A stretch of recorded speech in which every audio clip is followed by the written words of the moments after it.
Good morning friends, আমি ready হয়ে গেছি, বেরোবো। কিন্তু এই দেখো হাতে ডাব আর Sandesh.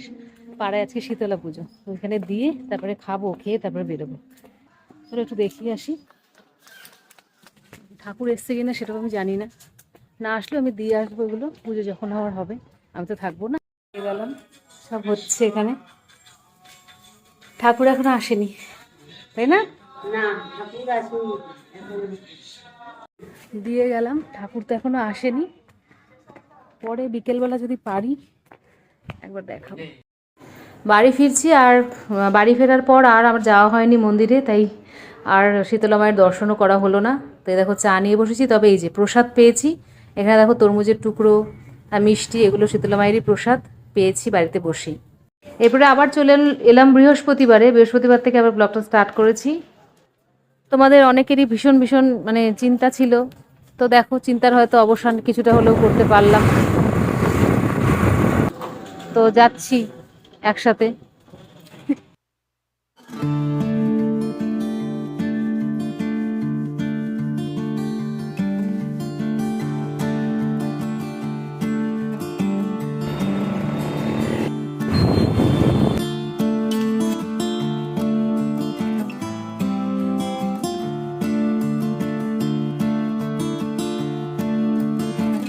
Hello friends, good evening. তো দেখা করে যাই। আসার সময় যে মিষ্টি নিলাম, ব্লগ স্টার্ট করলাম একটুখানি বেলা পড়ে এসছে তখন থেকে, মানে এখন বাজে 4:30। আর আজকে তো ঈদ, সবাইকে ঈদ মোবারক। আর আমি আজকে ঈদে দুপুরবেলা কি খেয়েছি একটু দেখে নাও।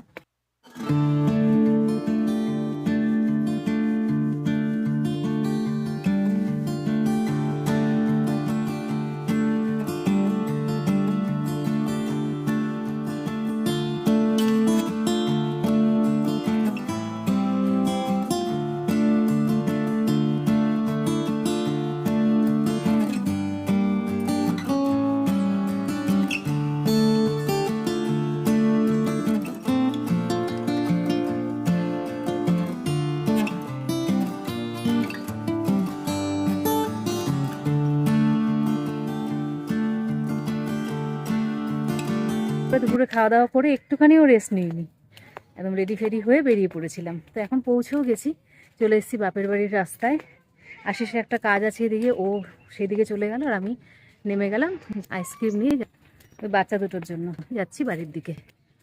আর আসার সময় 2-4 ফোঁটা বৃষ্টি স্টার্ট হয়ে গেছিলো, মানে যখন গাড়িতে ছিলাম। আর এখন একটুও বৃষ্টি পড়ছে না, বাঁচা গেছে। আমি ভাবলাম ছাতা ক্যারি করিনি, যাবো কি করে। হ্যাঁ, নেমে যখন মিষ্টির দোকানে মিষ্টি কিনছিলাম তখনই দেখলাম একদম শুকিয়ে গেল। এমনিতে বুঝতেই পেরেছিলাম যে এই মেঘে বৃষ্টি হবে না, তবু একটা ভয় লাগছিল যে যাবো কী করে। তো যাকে ভয়টা কেটে গেল। মা তো দুপুর থেকেই ফোন করছে, কখন আসবি কখন আসবি। তো মা অবাক হয়ে যাবে এত তাড়াতাড়ি আমি এসেছি বলে। কারণ আমার একবার খাওয়া দাওয়া হয়ে গেলে আমি একটু শুয়ে পড়ি, আর শুলেই না ঘুমালেও আমার কি হয়, একটা আলসেমি ধরে। তখন উঠতে উঠতে আমার 5টা-6টা বেজে যায়। তারপর যদি প্ল্যান করি যে বাড়ি যাব, তো তখন 7টা বেজে যায় আস্তে আস্তে। কিন্তু আজকে 4:30টার মধ্যে পৌঁছে যাচ্ছি। তো মা তো একটু খুশি হবে। যত বছরই হয়ে যাক বিয়ের, বাড়ির রাস্তাতে যখনই আসি বিশাল এক নস্টালজিক লাগে, মানে কীরকম চেনা চেনা পরিবেশ, সেই পুরনো পরিবেশ, খুব ভালো লাগে। তো চলেই এসছি, চলো গিয়ে তারপর কথা হচ্ছে।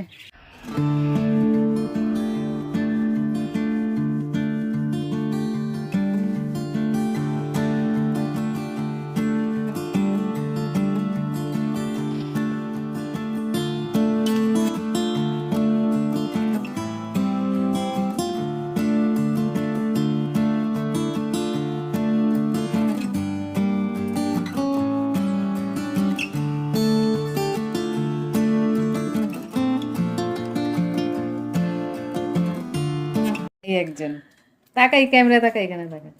হ্যাঁ, কেমন বলে দাও, রিভিউ দাও। খুব ভালো। বাড়ি এসে বন্ধুরা একটুখানি শুয়ে পড়েছি, কারণ দুপুর থেকে তো একটু শোয়া হয়নি, বলতে পারো সকাল থেকেই শোয়া হয়নি।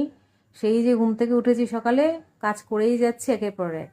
রান্না বান্না তো থাকেই, তাছাড়া বাসন মাজা, ঘর মোছারও ব্যাপার ছিল। তো ওই কারণে তো একটু টায়ার্ড ছিলামই। তারপরে আবার গেছি, বাড়িতে গেলাম দেখলে। তো সেখান থেকে আসার পথে আবার প্ল্যান করেছিলাম যে একটু সেলের মার্কেটে ঢুকবো। তো আশিস বললো বাড়িতে আসি, এসে চা খেয়ে তারপর বেরোবো। এখন এই কথা বলতে বলতে দেরি হয়ে গেল একটু, মানে অলরেডি এখন ঘড়িতে বাজে 8টার বেশি, 8:15-20। তো এখন দেখি একটু গিয়ে জিজ্ঞাসা করি যাবে নাকি, আর যদি না যায় তো ড্রেস ট্রেস চেঞ্জ করে ফেলবো, আর যদি যেতে চায় তাহলে এখন বেরিয়ে যাবো। একটুখানি ঘুরলেও অনেক, কারণ সেলের মার্কেট এখন চলছে, তো 1 ঘন্টা আমার মনে হয় এনাফ দেখা ঘোরা কেনা হয়ে যাবে। তো দেখি যদি বেরোতে পারি তো দেখা হচ্ছে সেলের মার্কেটে, আর না বেরোতে পারলে আবার আসছি একটু পরে। কি এখনো নিচে নামিনি, এখন নিচে নামবো, গিয়ে আশিসকে জিজ্ঞাসা করব, তারপরে যাব। তবে কি বলো তো, একটু টায়ার্ডনেস তো আছেই, তাছাড়া একটুখানি জামা কাপড় কেচেছি কিছু, সেগুলো এখানে ভুর হয়ে পড়ে আছে, ওগুলো একটু গোছানোরও ব্যাপার আছে। তো দেখি কি করি, আর ছুটিও তো এর মধ্যে পাবো না, আবার সেই রোববার ছুটি, আর রোববারই তো পয়লা বৈশাখ, তো সেলের মার্কেট উঠে যাবে ততক্ষণে, তো আজকে না গেলেই নয়। আর এছাড়া অফিস ফেরত যাওয়া যেতে পারে, তবে দেখি আজকে একটু ট্রাই করব, যখন রাজি হয়ে গেছে তখন ট্রাই করাই উচিত, কি বলো?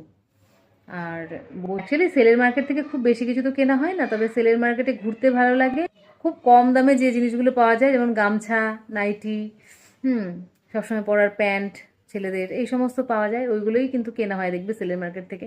তো যাই, আজকে আর না গেলে যাওয়া হবে না, তো বেরোই। এখন গল্প করতে থাকলে গল্প করতেই থাকবো, তার কারণ আমার এখন যেহেতু একটু আলসেমি ধরেছে, বাড়ি থেকে আসার পর এই যে শুয়েছি বসেছি না, আলসেমি ধরেছে, কিন্তু এই আলসেমি রাখলে হবে না, আশিস হয়তো জামা কাপড় পরেই বসে আছে, যাই বেচারাকে তাড়া দিয়ে নিয়ে চলে যাই, আর গাড়ি তো বাইরে বার করাই আছে, গাড়ি করেই চলে যাবো। আর এই সেলের মার্কেটে যাওয়ার আগে একটা গল্প তো আমার সবসময় প্রতি বছরই মনে পড়ে, তো তোমাদের সাথে একটু শেয়ার করি, আগেও মনে হয় শেয়ার করেছি। সেই গল্পটা আর কিছুই নয়, সেলের মার্কেটে কিন্তু খুব সাবধানে ঘোরাফেরা করবে। এই বাজারে এত ভিড় হয় মাঝে মাঝে যে ভীষণ পিকপকেট হয়ে যাওয়ার চান্স।